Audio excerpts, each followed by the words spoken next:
नमस्ते। आज की हमारी इस खास पड़ताल में हम हिंदी साहित्य की बेहद सशक्त और प्रतिष्ठित आवाज मन्नू भंडारी के जीवन के एक बहुत ही निजी पहलू को समझने जा रहे हैं।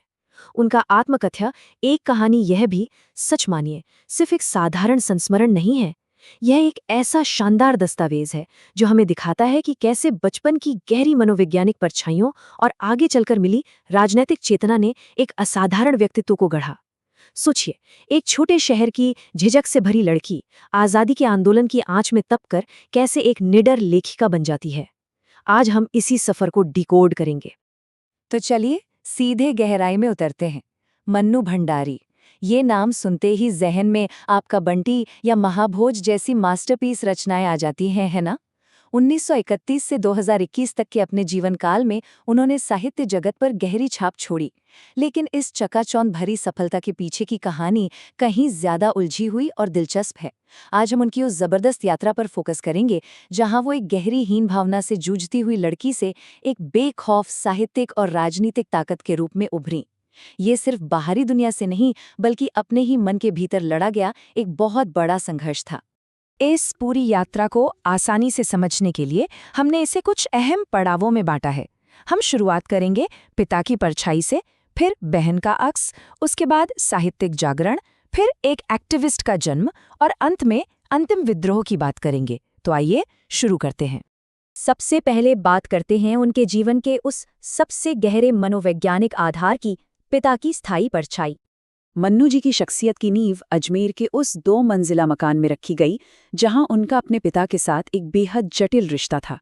अब जरा इस विरोधाभास को समझिए।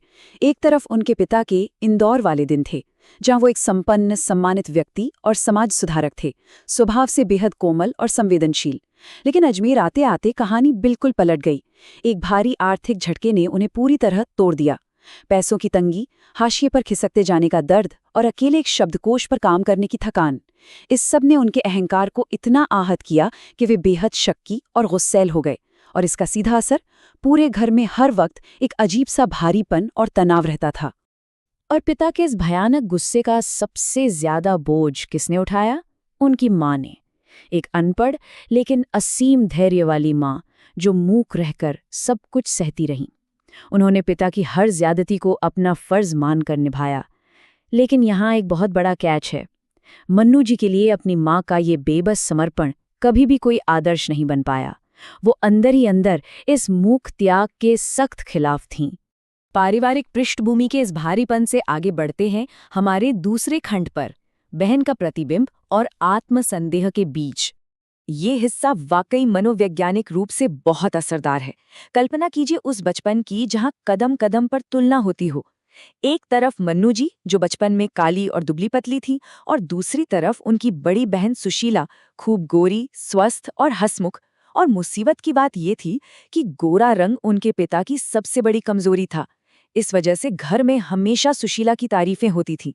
इस लगातार होने वाली तुलना ने मन्नू जी के बाल मन पर ऐसा गहरा घाव किया कि उनके भीतर एक भयंकर हीन भावना ने घर कर लिया।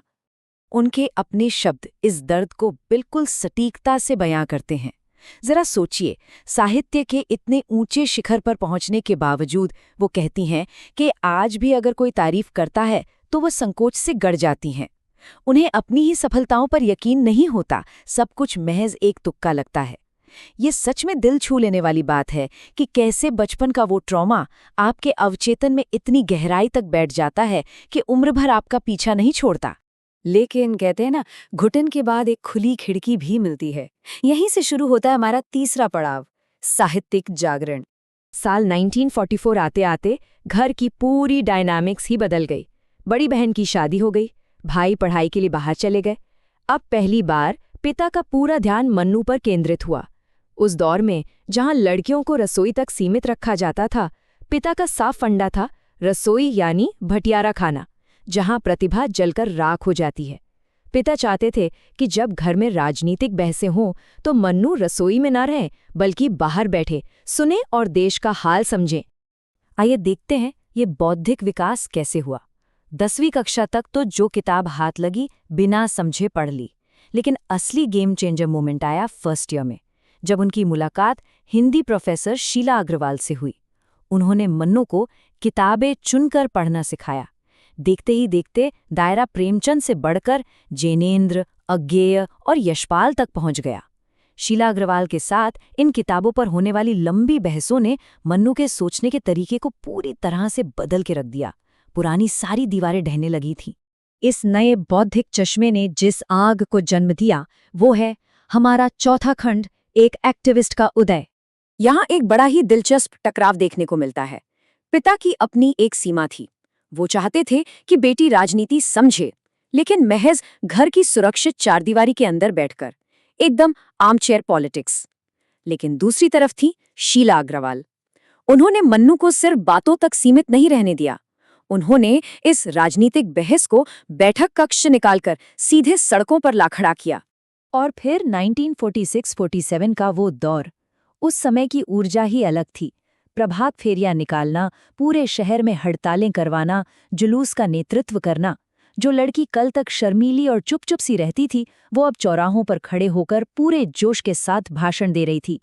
आज़ादी के इस आंदोलन ने उन्हें एक पूरी तरह से निडर और मुखर कार्यकर्ता में बदल दिया था। शीला अग्रवाल की बातों और उस वक्त के माहौल ने उनके भीतर कैसा तूफान खड़ा किया था, उसे ये एक वाक्य पूरी तरह से डिफाइन करता है। रगों में बहते खून को लावे में बदल दिया था। इस आग ने उनके भीतर के सारे पुराने डरों और झिझक को जलाकर खाक कर दिया। अब वो किसी से रुकने वाली नहीं थी।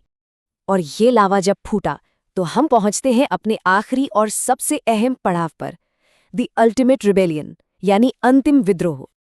अब बाहर शहर में तो आज़ादी का बवंडर मचा ही हुआ था, लेकिन बिल्कुल वैसा ही एक बवंडर उस घर के अंदर भी उठ रहा था। पिता के लिए ये बात बर्दाश्त के बाहर हो रही थी कि उनकी बेटी लड़कों के साथ मिलकर सड़कों पर नारे लगाएं और हड़तालें करवाएं। पिता की दी हुई आज़ादी की एक लिमिट थी, लेकिन मन्नू जी अब उस लिमिट को मीलों पीछे छोड़ चुकी थी। टकराव तो तय था। तो इस पूरी कहानी का क्लाइमैक्स ये है कि इसी नई राजनीतिक चेतना ने उन्हें वो ताकत दी जो उनके पास कभी नहीं थी। अपने बचपन के उस खौफनाक और गुस्सैल पिता की आंखों में आंखें डालकर खड़े होने की ताकत। जिस पिता के नाम से सब कांपते थे, अब मन्नू उनसे सीधे टकरा रही थी।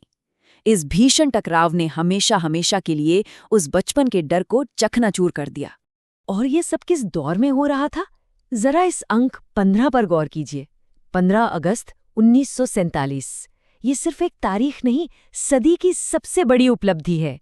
क्या कमाल का संयोग है कि एक तरफ हमारा देश आज़ाद हो रहा था और ठीक उसी समय एक युवा लड़की अपनी पुरानी मनोवैज्ञानिक बेड़ियों को तोड़कर अपनी आज़ादी का जश्न मना रही थी। दोनों ही विद्रोही आज़ाद हो रहे थे। लेकिन इस पूरी शानदार और प्रेरक यात्रा को देखने के बाद एक बहुत गहरा सवाल मन में उठता है। क्या वाकई कोई इंसान अपने अतीत की परछाइयों से 100% आज़ाद हो सकता है? इतनी बड़ी विद्रोही बनने के बावजूद मन्नू भंडारी खुद ये मानती हैं कि उनके पिता का वो शक्की स्वभाव और वो क्रोध किसी न किसी रूप में उनके अपने व्यक्तित्व में भी हमेशा के लिए गुंथ गया था। हम अपने अतीत से लड़ सकते हैं, उससे बहुत आगे निकल सकते हैं, लेकिन शायद हम उसे पूरी तरह से मिटा नहीं सकते। इसी विचारोत्तेजक सवाल के साथ हम आज की ये पड़ताल समाप्त करते हैं। इस दिलचस्प सफर में हमारे साथ जुड़े रहने के लिए आपका बहुत बहुत शुक्रिया।